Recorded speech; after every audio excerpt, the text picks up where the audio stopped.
This story will tell us about a girl who wanted a quiet, simple life, and how one careless decision dragged her into a nightmare she never imagined. Olivia didn't plan to become part of a crime.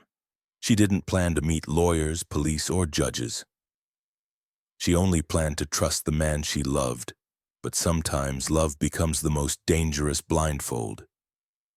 Olivia lived on a quiet street, in a house that still smelled of fresh paint. She worked as a barista, saved money for college, and believed, like many people do, that trouble always happens somewhere far away. To strangers, to people on TV, never to you. She liked routines, morning coffee, evening walks, and weekends spent fixing up the small garage behind her house. That garage would become the center of everything. She met Ryan at a music night downtown. He was charming in the effortless way that makes you forget to be cautious. He laughed loudly, talked fast, and always had a plan, a big break, a deal coming, a deal, soon, something just around the corner. To Olivia, he looked like excitement wrapped in warmth. To most outsiders, he looked like a warning sign. But when you care about someone, you don't see warning signs, you see possibilities. They'd been dating for 6 months when he first mentioned the boxes. "Hey," he said casually one evening, leaning against the kitchen counter. "A buddy of mine needs a favor. His storage unit's being renovated.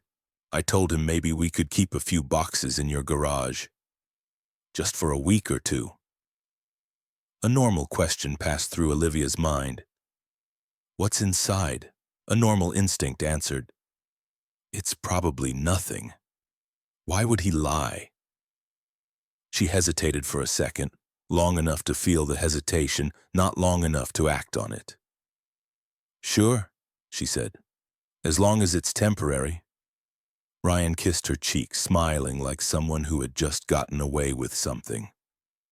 She didn't notice. That weekend, a van arrived. Late evening, headlights off. 3 men carried in sealed cardboard boxes, heavy, taped, marked with strange stickers. Olivia stood at the door, hugging herself against the cold. She tried to laugh. "You all moving in?" she joked. One of the men didn't answer. He just nodded politely and avoided eye contact. Something tightened in her chest, but Ryan quickly dismissed it.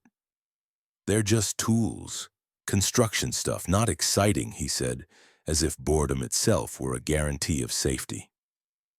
The boxes stacked up along the back wall. 10 of them, then 14, then 20. The garage, once her quiet project space, now felt like someone else's territory.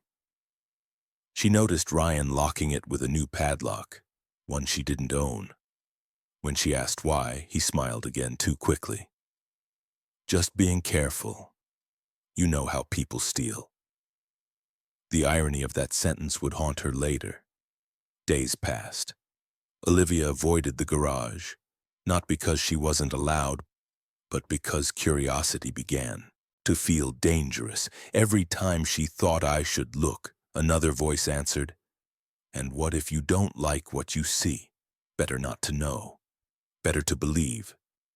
But at night, lying awake, she replayed that evening. The quiet van, the silent men, the new lock, the number of boxes slowly growing. Her world felt slightly tilted, just enough to be uncomfortable. Then the sounds started. Metal scraping, plastic shifting, a muffled beep. She told herself it was pipes, wind, imagination. Anything but reality. Love teaches strange forms of blindness. It convinces you that asking questions is disloyal, that suspicion is betrayal, that silence is safer. The morning everything shattered was unusually bright. Birds sang louder than usual, a small, cruel irony. Olivia was pouring coffee when the knock came. Not a neighborly knock, heavy, rhythmic, police, uniforms, badges, calm, disciplined voices. "Ma'am, we have a warrant to search the property." Her heart dropped into her stomach. Ryan wasn't there. She watched them walk toward the garage, selective and precise, like surgeons preparing for a procedure. The padlock snapped. The door rolled up. Silence. Then one officer exhaled slowly. Inside the boxes were rows of brand new laptops, sealed phones, tablets still wrapped in factory plastic. Dozens upon dozens. Serial numbers, lists, evidence bags. Stolen electronics from multiple robberies. And all of it sat in her garage. Her name, her address, her signature on the permit that registered the property. One officer looked at her not with anger, but with certainty. "Ma'am, please place your hands where I can see them." The world narrowed into the sound of her heartbeat and the cold metal of handcuffs. Olivia tried to explain, words crashing into each other. "I didn't know. I never opened them. I thought it was storage." But police don't work on thoughts. They work on facts.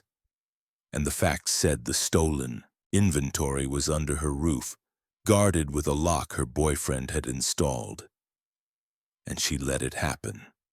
As the patrol car door closed, one sentence circled in her head like a ghost she couldn't shake.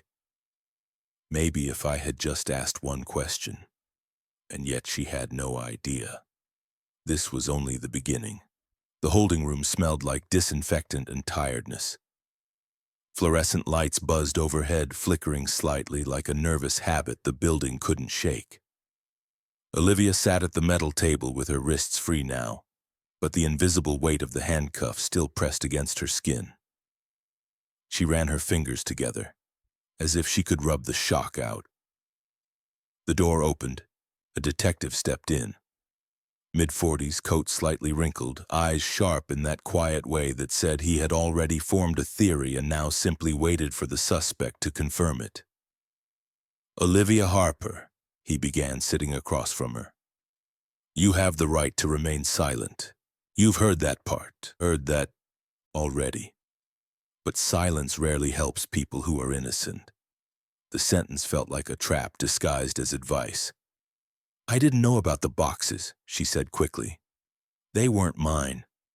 My boyfriend—" He lifted a hand, cutting gently through the air. "Let's talk about him. Name?" Ryan Cole." The detective wrote it down without looking surprised. That should have been a clue. "When did he ask to use your garage?" "About 2 weeks ago, maybe 3. "And you didn't ask what was inside?" Her throat tightened. There it was, the question everyone would eventually ask. "I trusted him." The detective leaned back. "Right, love. We see scenarios like this a lot. Sometimes the partners know everything. Sometimes they know a little. And sometimes—" He tapped his pen on the file. "They don't want to know." She bristled. "That's not fair." He didn't argue. He simply opened a folder and turned it around. Photographs slid into view.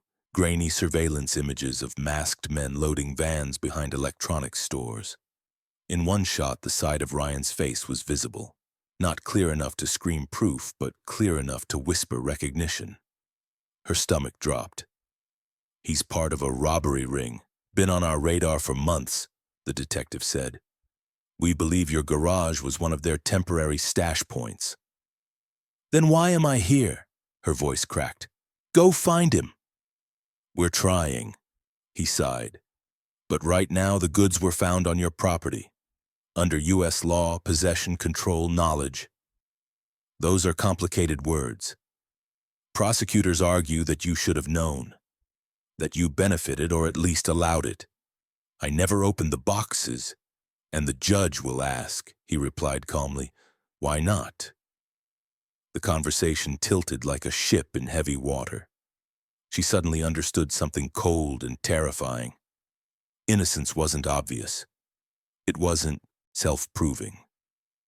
It needed documentation, timelines, character witnesses, and lawyers.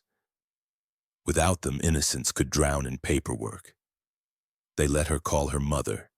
The moment she heard the voice on the other line, worried, confused, Olivia broke. Words poured out. Garage, police, boxes, Ryan gone. The silence that followed hurt more than any shouted accusation. "Come home safe," her mother finally whispered. "We'll figure it out." But figuring it out didn't stop the next step. Processing. Fingerprint ink pressed onto her skin, cameras flashing, a number replacing her name in the system, the echoing clang of doors that didn't open from the inside. Jail wasn't loud, it was monotonous. That was worse. Routine wrapped around fear like plastic wrap, trapping it. A thin mattress, metal toilet, a roommate who didn't ask questions because everyone had their own disaster to carry. At night, Olivia replayed the story so many times she could narrate it, backward. If she had asked about the boxes, if she had refused, if she had noticed the quiet van, the lock, the strange men. Every if became a blade. When the public defender visited, he looked tired in the way only people who talk to courtrooms for a living do. "Your case is tricky," he said gently. "You don't have a record. That's good. But the prosecution has photos, dates, and a warehouse full of stolen goods traced to your garage. They'll argue complicity, conspiracy, accessory." "I didn't conspire," she insisted. He nodded. "I believe you, but belief isn't evidence. Right now, Ryan has disappeared. Without him, the narrative centers on you." The phrase haunted her. The narrative centers on you. Not the thieves, the planners, the men with vans and masks. Her. Days stretched. Routine carved grooves into her mind. Breakfast tray. Roll call. Short walks in a fenced yard where the sky looked smaller than she remembered. Women talked around her, not always unkind, but always wary, as if trust were a currency nobody could afford. "You're the garage girl, right?" one inmate asked. Olivia nodded, cheeks burning. "Let me guess. Boyfriend?" The woman rolled her eyes. "Happens all the time." The casualness of it stung worse than judgment. It meant this wasn't extraordinary. It meant stories like hers had walked these halls before and nobody was shocked anymore. Weeks turned into paperwork, hearings postponed, motions filed. Every new date on the calendar felt like a cliff she had to climb just to be told to wait again. One afternoon, the detective returned. "We found Ryan's car abandoned," he said. "And something else." He placed a photo on the table, a screenshot of messages. Ryan texting another number. "She doesn't know anything. Chill." It should have been comforting. Proof finally that she hadn't been part of it. Instead, a new terror replaced the old one. If Ryan could casually admit she was uninvolved, it meant he had used her intentionally. A home, a garage, a person willing to trust. He had chosen her not because he loved her, but because she was convenient. The detective looked almost apologetic. "This helps your case, but it doesn't erase everything. We still need to locate him. Until then, the DA won't drop charges." Back in her cell, Olivia pressed her forehead against the cool cinder block wall. For the first time, anger burned brighter than fear. Anger at herself, at Ryan, at the quiet, subtle ways danger walks into your life disguised as romance and spontaneity. She whispered to the empty room, "I should have asked." But the truth was harsher. She did ask, inside her own mind, and ignored the answer. And now, the justice system would decide how expensive that silence would be. She still didn't know that the worst moment was yet to come. The moment when she would face a courtroom full of strangers and realize that once a story paints you as guilty, it takes everything to repaint it. And sometimes even that isn't enough. The courtroom felt colder than the jail. Not physically, the vents hummed softly, the temperature controlled, but emotionally, like the walls had been designed to strip warmth out of the air. Wood benches gleamed under bright lights, polished by years of restless hands. Olivia sat beside her public defender, staring at the seal above the judge's bench. wondering how a symbol could feel so heavy. "Remember," the lawyer whispered, "don't react. Let me speak. The prosecution wants to provoke emotion." Emotion? She was built out of emotion right now. Fear, shame, confusion, layered, tight. But she nodded. The prosecutor stood. Sharp suit, sharp voice. "Your Honor, the defendant knowingly allowed stolen property to be stored on her premises. We will demonstrate that she benefited, that she communicated with members of the criminal ring, and that this was not naivety. It was cooperation." Cooperation. The word landed like a slap. Her lawyer rose. "The defense maintains that Ms. Harper had no knowledge of the contents. She trusted someone she believed to be her partner. Trust, while perhaps unwise, is not a crime." The judge listened, expression unreadable, like a mountain, still and older than anyone in the room. Then came the witnesses. A neighbor testified, "Yes, I saw vans arrive late at night." "Did you ever see Olivia unloading anything?" "No, but she was there." A police officer described the raid. Boxes stacked neatly, no forced entry to the garage. "So the property appeared secure?" "Yes." Each phrase built a narrative brick by brick, and Olivia felt it closing around her. Then they pulled out text logs. Not Ryan's worst conversations.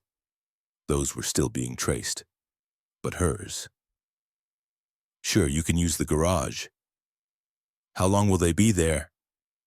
"I won't touch them." The prosecutor looked at the jury as if presenting a simple math equation. She acknowledged the boxes. She agreed to store them. She promised not to inspect them. Ladies and gentlemen, ignorance wasn't accidental. It was voluntary. Olivia wanted to scream, "That's not what I meant." But the room had already swallowed her voice. Intentions didn't travel well across legal distances. The hearing ended with a decision that thudded in her chest. Bail denied. She watched the door to freedom swing shut again, as calm and indifferent as if it had never been meant for her. Back in jail, the news spread fast. Court outcomes were currency. Gossip traded for distraction. "So they're keeping you?" her cellmate asked gently. Olivia nodded. "That's how they do it," the woman said. "They scare you. Make you want to plead out just to go home sooner." "Plead guilty?" Olivia whispered. "But I'm not." Her cellmate shrugged. "Truth is slower than fear." The next weeks blurred into interviews and strategy sessions. Her defender outlined possibilities: a plea deal, lesser charge, guaranteed penalty, or trial, long, risky, uncertain. "Juries," he said, "don't like the phrase 'I didn't know.' They hear it too often." At night, Olivia dreamed in corridors, endless hallways of doors that never opened, each labeled with questions she had never asked when she should have. What's in the boxes? Why only at night? Why me? The detective returned again, always serious, always tired. "We found bank accounts connected to the ring," he said. "We're tracing money. There's a chance Ryan will surface." Hope flickered, small, fragile.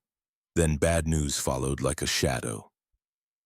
One afternoon, the lawyer pressed his lips together before speaking. The universal sign that the next sentence was going to hurt. "Prosecutors added a conspiracy charge," he said. "They argue that by providing storage, you furthered the criminal plan." She felt dizzy. "But I didn't plan anything." "I know. But the law doesn't always require intent the way people assume. Sometimes participation is enough, even unintentional participation." The phrase twisted inside her. Participation without intent, a terrible category to live inside. Letters from home arrived, her mother's handwriting shaky but fierce. "We believe you. We'll fight." Support felt like sunlight in a place with no windows. Yet guilt crept in anyway. She had dragged her family into something they didn't understand, into a story that made neighbors whisper.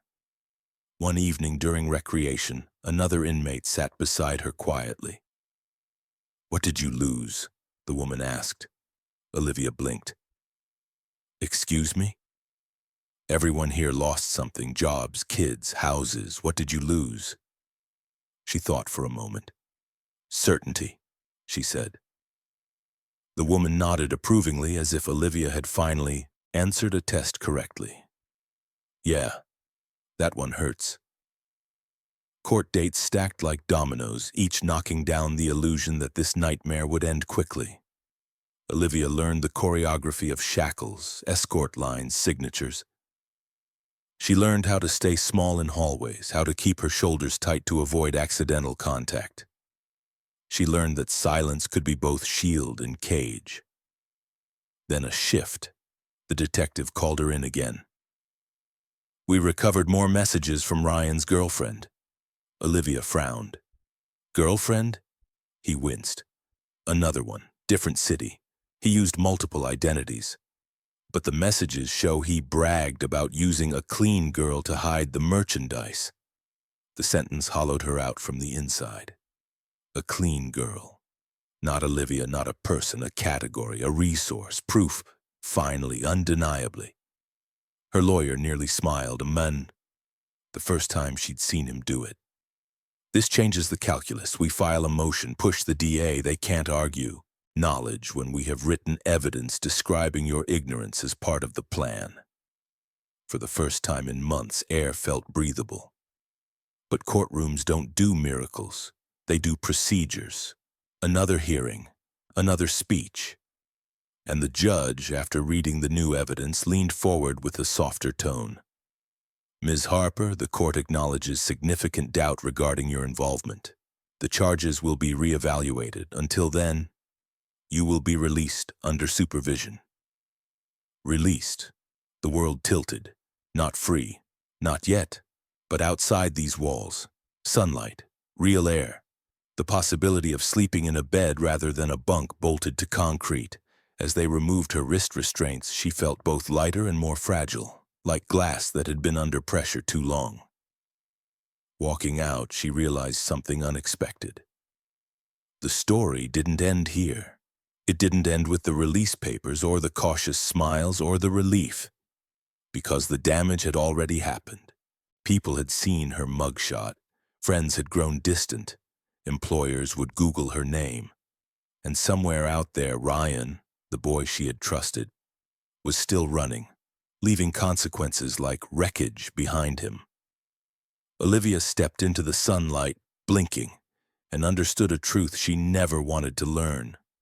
Sometimes prison ends, but the sentence keeps echoing, and she still had to face the final chapter, the one where the truth would finally surface, and she would learn what her story had truly cost.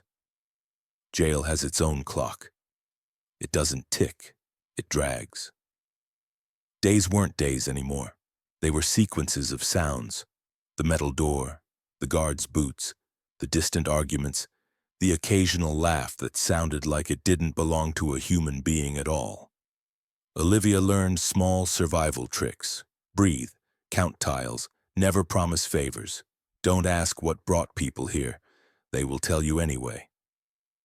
She also learned that everyone inside had a sentence that began with the same word, I didn't think it mattered. I didn't think I'd get caught. I didn't think it would go this far."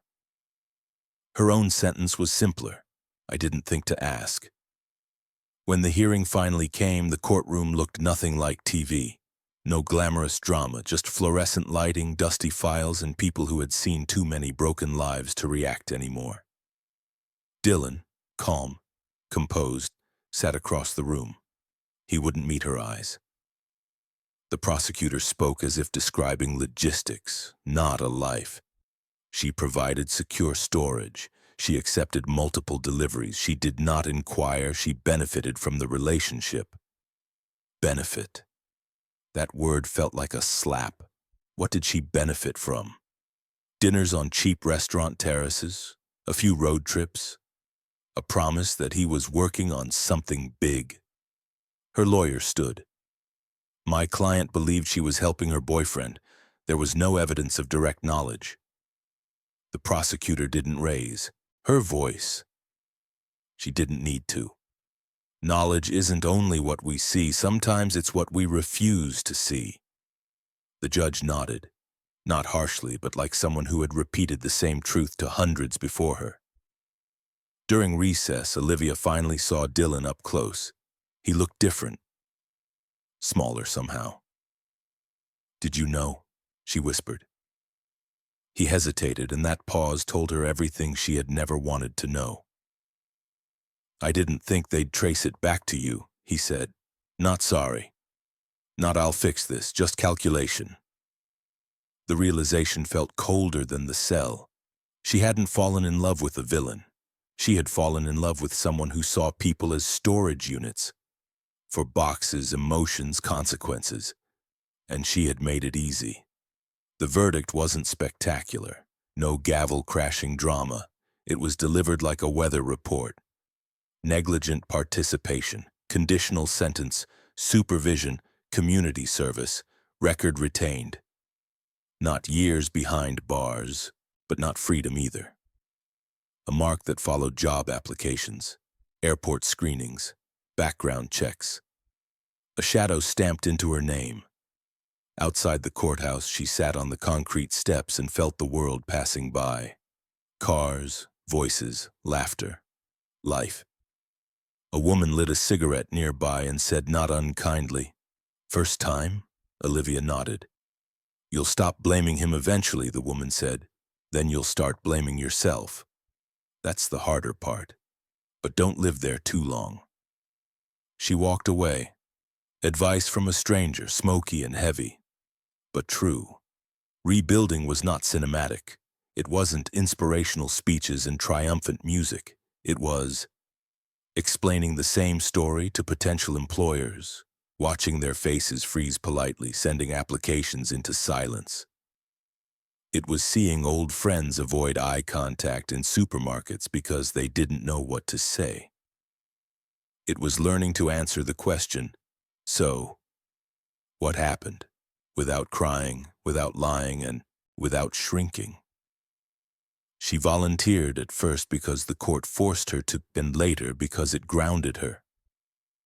She listened to people whose bad luck, bad choices, or bad timing had collided with systems much larger than them. And over time, the shame became something different. Not a weight, but a warning light. One evening, she opened a box at the shelter. Worn sneakers, notebooks, donated sweaters, and the irony hit her. She was no longer afraid to look inside boxes. She laughed quietly. If she could talk to the woman she used to be, the one smoothing tape over a carton and calling it trust, she would tell her something simple. Love is not a reason to turn off the lights. If someone needs your silence more than your presence, you're not a partner. You're a cover story. Months later, Dylan pled to a longer slate of charges. He sent a letter. "You ruined my life by talking," he wrote. Olivia folded the paper once, twice, 3 times, and dropped it into the trash. No anger, no speech. Just a quiet decision. She would never again apologize for asking questions, because the most dangerous blindfold isn't cloth. It's comfort. And she finally understood the sentence that the judge, the prosecutor, the cell walls, and the silence had all been saying in different ways. You don't go to prison only for what you do. Sometimes you go there for what you pretend not to see. Freedom did not feel like freedom at first. It felt like noise, crowds, traffic, notifications, conversations moving too fast for someone who had learned to be quiet and careful. Olivia kept catching herself turning her head at sudden sounds. Metal doors, heavy footsteps, keys. Her body still lived by rules her mind wanted to forget. Her parents tried to treat her gently as if she might break. Friends invited her out for coffee with voices that carried too much sympathy.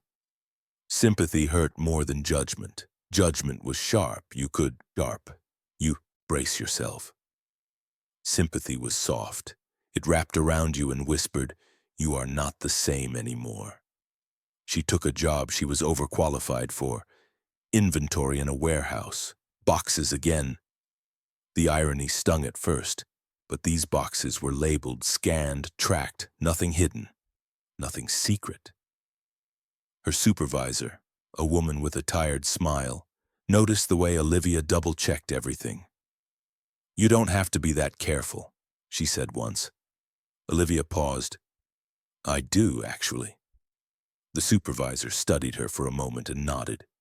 Not pity, recognition. Someone else who had learned about consequences the hard way. Probation meetings followed their steady rhythm. Questions, forms, updates. "Are you complying?" "Yes." "Any contact with individuals involved in the case?" "No." The officer, a man in his 50s with eyes that had seen far too much, surprised her one afternoon. "You're angry at yourself, that's normal, just don't build a house. There." "I'm trying," she said. "Good. Trying is where most people fail. They don't try. They just resent." He scribbled something in her file and added softly, "Curiosity could have saved you. Don't lose it again." She carried the sentence with her like a small stone in her pocket. Heavy, grounding. The letter from Dylan had not been the last. More came, apologies that weren't real apologies. Accusations draped in nostalgia. "We were good together. You know I didn't mean for you to get dragged into it. If you hadn't talked, things would be different." She never answered. Silence can be destructive. It can also be a boundary. The final envelope contained a single card. "One day, you'll understand." She did understand, actually. Some people don't see consequences, only collateral. She slid the card into a drawer and decided not to carry his sentences anymore. Months passed. Slowly, something shifted. Her laughter returned first, awkward, rusty, but real. Then sleep, without the echo of metal gates. Then purpose. At the volunteer center where she still helped, a coordinator asked if she would consider speaking to a group of high school students about choices and consequences. Her first instinct was to refuse. Tell strangers, teenagers, risk becoming that story. But the thought stuck. If someone had told her, clearly, honestly, how easily helping someone you love could turn into a criminal record, would she have hesitated? Maybe, maybe not. But silence had not saved her, so she said yes. The classroom was loud before she entered. Teenagers with earbuds, jokes, bored expressions. She stood there, heart hammering, and began not with the worst moment, but with the simplest. "My boyfriend asked if he could leave some boxes in my garage." The room quieted. She talked, not about prison at first, but about trust, about excuses, about how easy it is to mistake secrecy for loyalty. She described the knock on the door, the officers, the handcuffs. When she said, "I kept telling myself, and if I don't ask questions, I won't have to hear answers." A girl in the back lowered her eyes. A boy stopped smiling. Afterward, a student approached her. "My brother keeps stuff in my closet, says it's none of my business." "Do you think—" He didn't finish. Olivia didn't give him orders, just one sentence. "If someone gets mad when you want clarity, that's already your answer." He nodded slowly. Walking out of the school, she realized something unexpected. Her story no longer owned her. She owned it, but life loves tests. A storm knocked power out across her neighborhood one night. A neighbor, panicked, asked to store some expensive equipment in her garage. "Just for a couple of days until insurance comes through." Old instincts kicked in. This time she didn't hesitate. "I'm sorry, I can't take responsibility for something I don't understand. If you want, I'll help you find storage." He looked offended, then embarrassed, then grateful. "Yeah, okay, thanks." She locked the door afterward and laughed. Relief, not fear. Growth rarely announces itself. Sometimes it shows up as a simple word. No. Later, while sorting paperwork, she came across her court documents again. Dates, signatures, a life broken down into paragraphs. At the bottom of one page, negligent participation, 2 words that had once felt like a sentence carved in stone. Now they felt like a chapter title, not the end, not even the middle, just the part where she learned the language of consequences. She put the folder back, not in a secret drawer. On a shelf, where it belonged. A fact, not a ghost. Outside, rain began, ordinary steady. For the first time since the knock on the door, Olivia didn't brace for anything. She simply listened, because the past still existed, but it no longer dictated the terms. And somewhere, quietly, cautiously, the future began again. Just when Olivia thought her life had finally stabilized, the past did something it often does. It knocked again. Not at her door this time, in her mailbox. A thick envelope from a law office she didn't recognize. Her hands trembled as she carried it inside. Old fears returned quickly like reflexes muscles never forget. She made tea she wouldn't drink, sat at the table, and finally tore it open. Inside was language that tasted like ash. Civil asset inquiry. Ongoing investigation related to stolen property. Potential liability review. The robbery ring, the one Dylan had been part of, was still under investigation. Prosecutors were reopening financial records, tracing every sale, every warehouse, every garage, including hers, even though she had already served time. Even though the court had acknowledged she didn't know. The law didn't speak the language of closure. Her chest tightened. The warehouse job, the classroom talk, the fragile feeling of rebuilding. All of it felt suddenly temporary, like a house built on sand. That night her mind went back to the worst images, the cell door sliding shut, voices echoing in the corridor, the way time inside stretches and collapses at the same time. What if they pull me back? What if it never ends? She barely slept. Morning brought something different, though. Anger, steady, focused. Not the destructive kind, the kind that says, I won't go through this silently again. She made an appointment with a legal aid clinic. The waiting room was small, lined with chairs and quiet people holding folders. Stories wrapped in paper. A young lawyer, serious and kind, listened carefully as Olivia explained everything from the beginning, not rushed, not dismissive. He flipped through the documents and finally said, They're not trying to send you back. They're trying to see whether any money linked to the stolen goods passed through you. It didn't, she said quickly. I believe you. But believing and proving are 2 different things. The sentence hit like a familiar echo. He leaned forward. The good news? You've already been found not to have known. That matters. We'll respond. You won't face this alone. Alone. That word had once defined entire months of her life. Hearing the opposite loosened something heavy in her chest. Weeks turned into paperwork, signatures, careful explanations. Everything had to be precise, documented, verifiable. At the same time, life kept moving. At the warehouse, she was offered a promotion, team lead. The supervisor smiled. You see risks before anyone else does. That's not fear, that's awareness. Olivia hesitated. Responsibility meant vulnerability, being visible. But hiding had never protected her. She accepted. The talks at schools grew more frequent. Word spread. Teachers appreciated that she didn't dramatize prison. She explained how ordinary decisions spiral. She always began the same way. This story isn't about criminals. It's about people who thought consequences lived far away. One day after a session, a police officer approached her privately. Young, respectful. I was part of a search team, he said. Houses, garages, basements. Sometimes you can tell and people know. And sometimes they just trusted the wrong person. He paused. I'm sorry for what you went through. It wasn't an apology for the arrest. Law didn't apologize. It was an apology from one human being to another, and that meant something.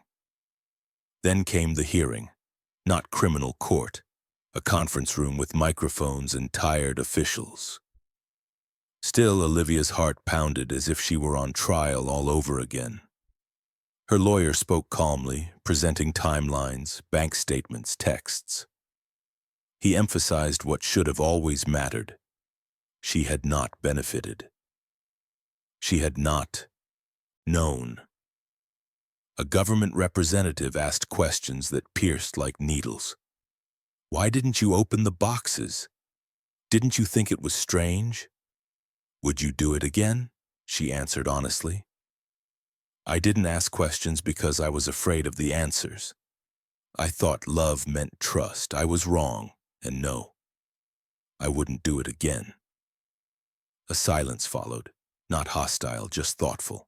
The panel took notes. No decisions that day, just another waiting period. Waiting, the cruelest part of any system. Outside, the winter air was sharp.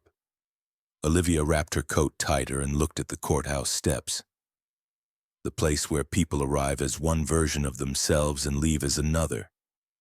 Her lawyer turned to her. Whatever happens, you've already changed the story. That matters more than you think. She nodded, unsure whether to believe him, but grateful.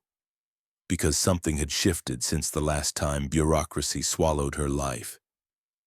Back then, she felt like a passenger. Now she was present, asking questions, reading every line. Curiosity, the thing that could have saved her, had finally become her shield.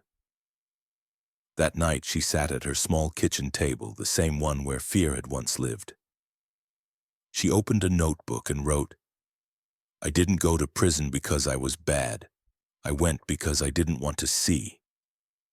She stared at the sentence, then added another, seeing hurts less than pretending.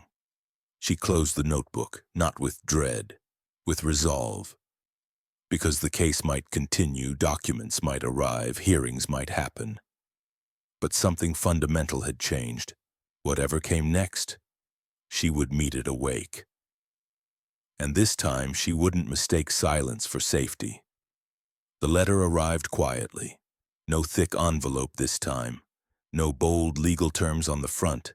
Just a simple notification slip, folded with careful bureaucracy. Olivia stared at it for a long second before opening it. Not out of fear, but out of recognition. She knew finally that whatever it contained, she could handle it. Her hands still shook. Inside was a single page. After review, the committee finds insufficient evidence of financial involvement. No further civil action will be pursued. She read it once, then again, then again. Not guilty, not in the criminal sense, but in something deeper. She was no longer tethered to Dylan's choices. The months of anxiety didn't vanish. Trauma never leaves in clean lines, but relief spread slowly, like warm sunlight thawing frost. She sat back, exhaled, and let herself feel something she had denied for too long. Pride, not for surviving prison, for refusing to disappear afterward. Later, she walked to the small bridge near the edge of town, the same place she once stood on the night she had first felt utterly lost. Back then, the world had looked enormous, merciless, indifferent. Tonight, it looked complicated, but navigable. Cars hummed, cars along the highway. A train passed in the distance. Somewhere, a dog barked. Ordinary life, the thing she once thought she would never return to, flowed around her again. Her phone buzzed. It was the counselor who coordinated her school talks. Any chance you'd consider helping us build a full program? Workshops, mentorship, maybe even speaking to parents. Olivia stared at the message. A year ago, she would have said no. Out of shame, out of fear, out of the lingering belief that her story disqualified her from guiding anyone. Now she saw it differently. Her story wasn't disqualification, it was qualification, the kind forged in consequence. She typed back, "Yes, let's talk." The first workshop wasn't in a classroom. It was in a community hall where folding chairs made a half circle. Parents sat alongside teenagers, some skeptical, some curious, some quietly scared for their children's futures. Olivia stood at the front, heart racing, but steady. She didn't dramatize, she didn't lecture, she simply told the truth. How love had made her quiet, how fear of conflict had made her obedient, how not asking questions had imprisoned her, literally. She watched faces change as she spoke, not pity, recognition. At the end, a mother raised her hand, voice soft. "What should we teach our kids?" Olivia took a moment. "Teach them that trust and blindness are not the same thing. Real trust survives questions. Fake trust collapses as soon as you ask any." The room fell silent, thoughtful, heavy, real. In the weeks that followed, she helped design training sessions about recognizing manipulative partners, financial red flags, how easy it is to become involved without intending to. She didn't talk like an expert. She talked like someone who had paid tuition in scars. And strangely, life grew lighter. The warehouse job stayed but no longer defined her. The program grew. She was invited to speak in another town, then another. Each time she wrestled with the old voice, "You don't deserve this," and each time stepped forward anyway. Because healing, she realized, isn't a destination. It's choosing over and over. I will not let the worst thing that happened to me be the only story about me. One evening, as the sun dipped behind the rooftops, there was a knock on her door. She opened it and froze. Dylan's mother stood there, older, smaller somehow. Eyes red not from anger, but from years of grief, the kind that lingers when your child becomes a cautionary tale instead of a future. They hadn't spoken since the trial. "May I come in?" she asked. Olivia hesitated, then nodded. They sat at the kitchen table, the same one that had witnessed fear, resolve, letters, notebooks full of lessons. Dylan's mother folded her hands. "He's getting out soon," she said quietly. "Not immediately, but soon." A storm of memories cracked. Through Olivia, the boxes, the handcuffs, the judge's voice. "I didn't come to argue," the woman continued gently. "I came to say, I'm sorry, not for what the court did, for the silence, for avoiding you. I blamed you because it was easier than blaming my own son." Olivia swallowed. "I blamed myself," she said softly, "for everything." They sat in shared stillness, two people braided into the same tragedy from different angles. Finally, Dylan's mother whispered, "If he contacts you, don't answer. Start a new life, please. I needed to say that to you." Tears filled Olivia's eyes, not from sadness, but from the strange grace of the moment. "I already chose not to look back," she said. The woman nodded, stood, and left, carrying her own unhealed story with her. That night, Olivia lay awake, not restless, but reflective. There would be no cinematic ending, no dramatic courtroom confessions, no villain arrested again just in time. Real life was messier and quieter. She would still have to explain her record on job applications. She would still feel pricks of anxiety when official mail arrived. She would still carry the memory of doors that lock from the outside. But now, those memories no longer controlled the narrative. They were chapters, not definitions. She closed her eyes with one final thought before sleep. The danger was never just the boxes. The danger was believing silence was love.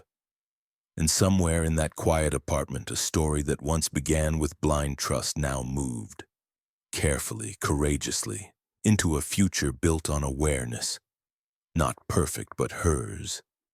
The invitation surprised her. It wasn't flashy, no big organization name, no bold fonts. Just a simple message from the local community center. Survivor Voices Night. Would you share your story? Olivia stared at the screen. A year ago, she would have hidden. 6 months ago, she would have said she wasn't ready. Now, she saw it as something else entirely. Not exposure, ownership. The hall filled slowly, not with politicians, not with cameras, with people who had lived through quiet disasters. A woman who lost everything in a financial scam. A man wrongly accused at work. Teenagers whose lives had cracked under peer pressure. They weren't heroes or villains, they were simply human. When Olivia's name was called, the room went still. She walked to the small stage. No spotlight, only soft light washing over the faces watching. Faces that wanted truth, not performance. She began the way she always wished someone had spoken to her. This isn't a story about prison, it's a story about ignoring your instincts and paying the price for it. And then she told them, carefully, honestly. Not with dramatic pauses or rehearsed speeches, with calm clarity.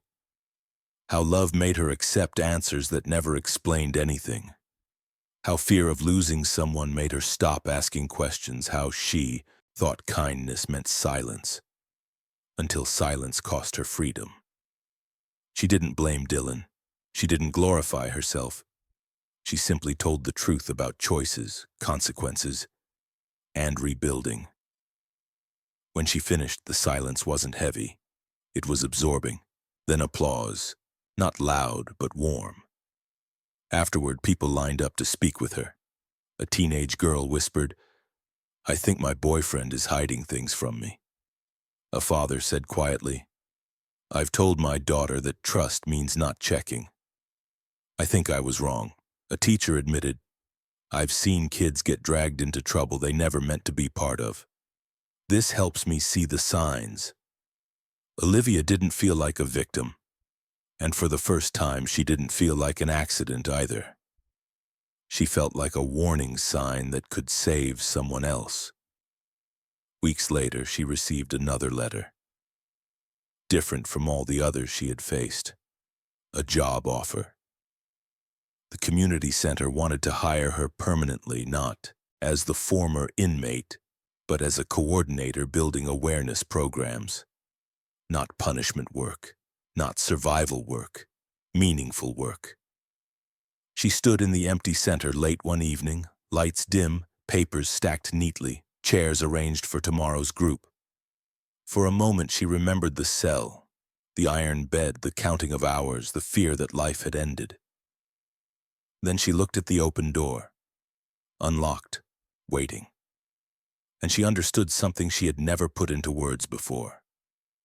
Freedom isn't just walking outside.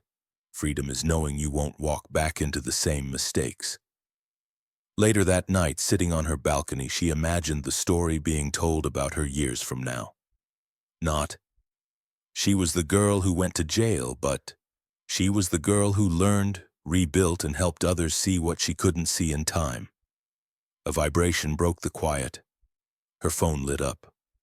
A number she recognized, one she had promised herself never to answer. She watched it ring. The name glowed, then disappeared. She placed the phone face down and smiled. No dramatic reunion, no revenge, no perfect fairy tale. Just a woman choosing awareness over illusion, truth over silence, future over nostalgia. The war in her life hadn't been fought with weapons. It had been fought with naivety, pressure, fear, and finally courage. And now, her story didn't end with bars closing. It ended with doors staying open, because she had finally learned how to protect them.